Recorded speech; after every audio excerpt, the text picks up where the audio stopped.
Welcome to Becca's Bold Blurbs, quick and radical perspectives on living sober by getting the nonsense out of your noggin so you can get on with living this one wonderful life you've been given. Let's get to it.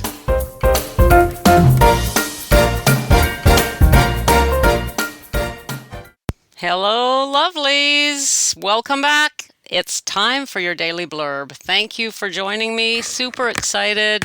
It's Friday. That's not why I'm excited. Every day is Friday, right? If assuming, of course, that we like Fridays. I'm just super excited because there's just, life is exciting, right? When we have goals and we got stuff going on, I don't know, I just tend to feel excited every day. And considering that I spent most of my life the opposite of excited, hey, why not? Okay, listen, today I have a quote for you from a book called The Essential Gandhi, an anthology of his writings on his life, work, and ideas. But as a little bit of background on this, I think you may recall I talked, probably a couple of weeks ago now about decluttering. And I started then, I'm still doing it. I'm still decluttering. I have gotten rid of so much stuff in my house. I haven't touched one thing that belongs to my husband, just my own.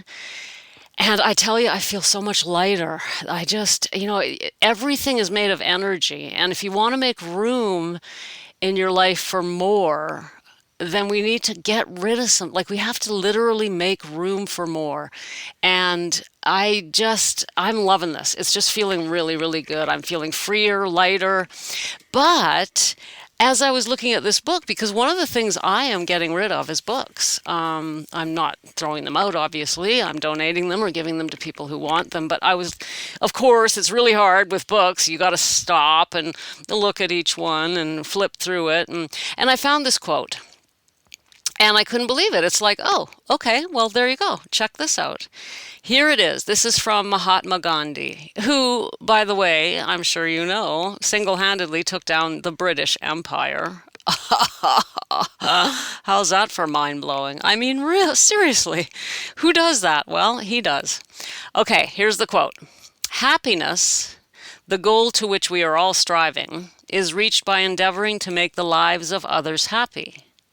And if by renouncing the luxuries of life we can lighten the burden of others, surely the simplification of our wants is a thing greatly to be desired. Isn't that beautiful? And I thought, here I am going through my books to, get rid of them. And I flipped it open right to this page. And he's basically saying, go ahead, you can get rid of, simplify, get rid of stuff, downscale or scale down. Let me read it again for you.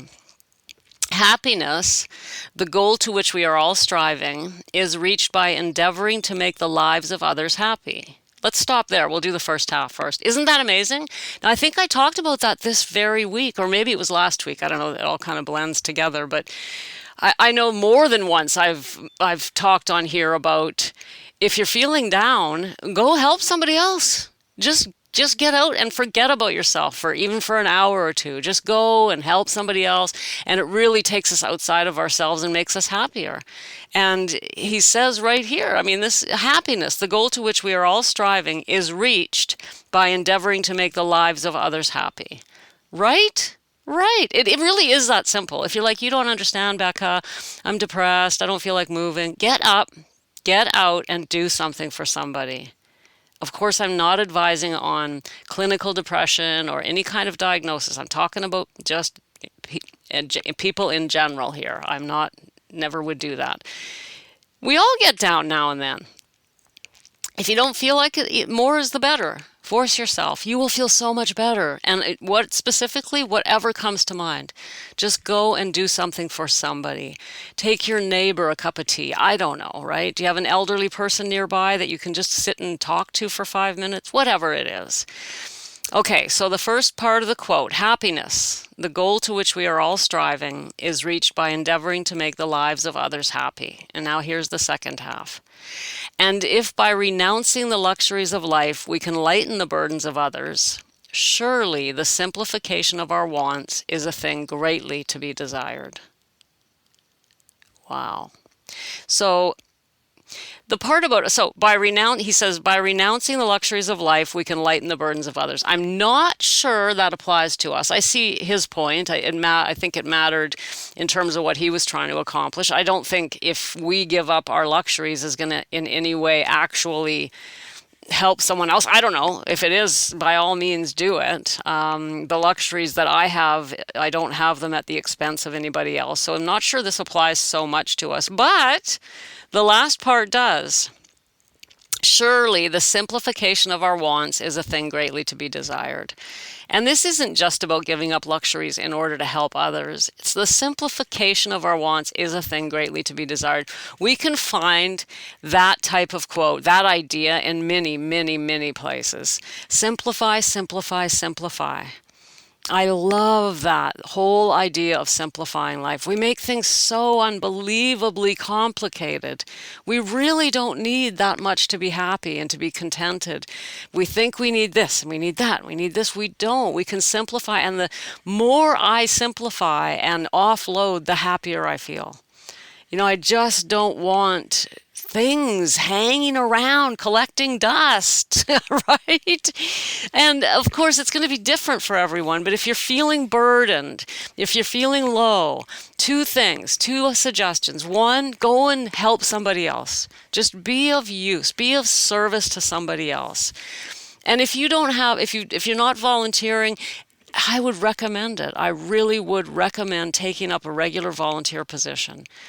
In 2019, which was my first year of sobriety, I mentioned this the other day that leading up, for years and years, like 2 or 3 decades, I was donating money, and I thought I was trying to appease my guilt or shame or something. I don't know, but I just give money to a charity every month, and in 2019, it was in my first year of sobriety, and for the first time, instead of just giving money, which really doesn't feel all that, doesn't do much, right? I mean, for us, if we want to be selfish about our giving, why not, right? What do I get out of it? Well, we always feel good when we give. But what happened is, to get to the point, Becca, yeah, you want to get to the point? Yeah, okay, I'll get to the point. In 2019, instead of just throwing money at things, I signed up to donate my time with an online meditation center that was just opening up, and they were looking for volunteers to help build the center and then help serve in the center. And to this day, I still work for them. And this requires, I work on Sundays. It takes me about 1 hour on Sundays and about 1 hour on Wednesdays, the duties that they've given me.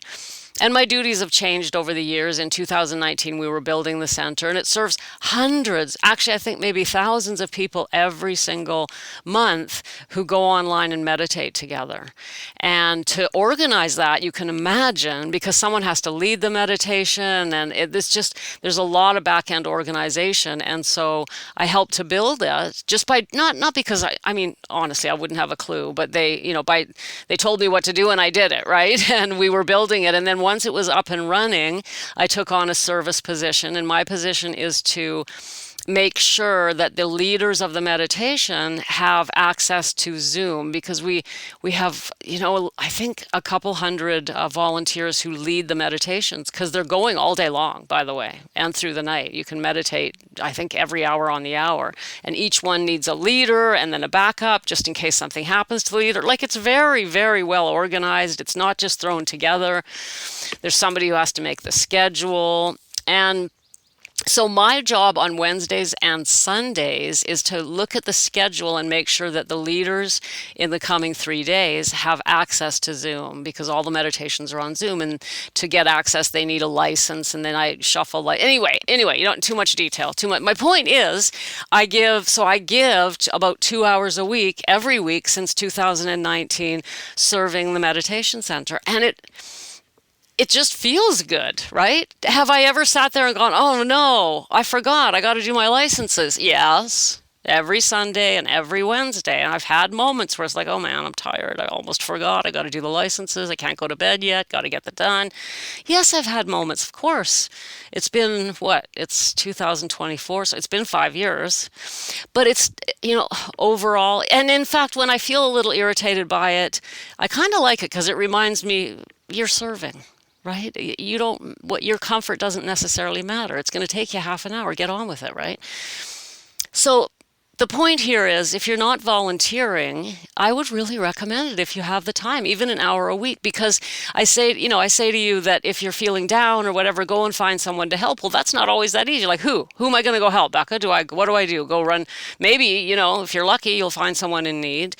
But if you're volunteering, then you're helping someone regularly, and that will keep your mood up. Right? It really does help us. There's nothing altruistic about it. It helps us. So if you're not volunteering, there's a thought for you. And to get back to the quote, the idea is, how did I get off on that anyway? I've lost my train of thought. Hold on, let me get back to the quote, and I'm sure I'll find my train of thought if I do that. Now I closed the book. Where'd it go? Hold on one. Oh, wait. Okay, well, lost the quote, which means it was meant to happen, so I won't worry about it. But here's what I remember, and here's what I know: that if we get rid of some of our stuff, we will feel lighter and less cluttered. If we help others, we will feel better. And the quote from Gandhi was that we are all striving for happiness, and one of the ways we can get happier is by helping others. And if giving up a few luxuries, if that helps, then we can do that. But oh, that was it. The third part of it is, of course, simplifying.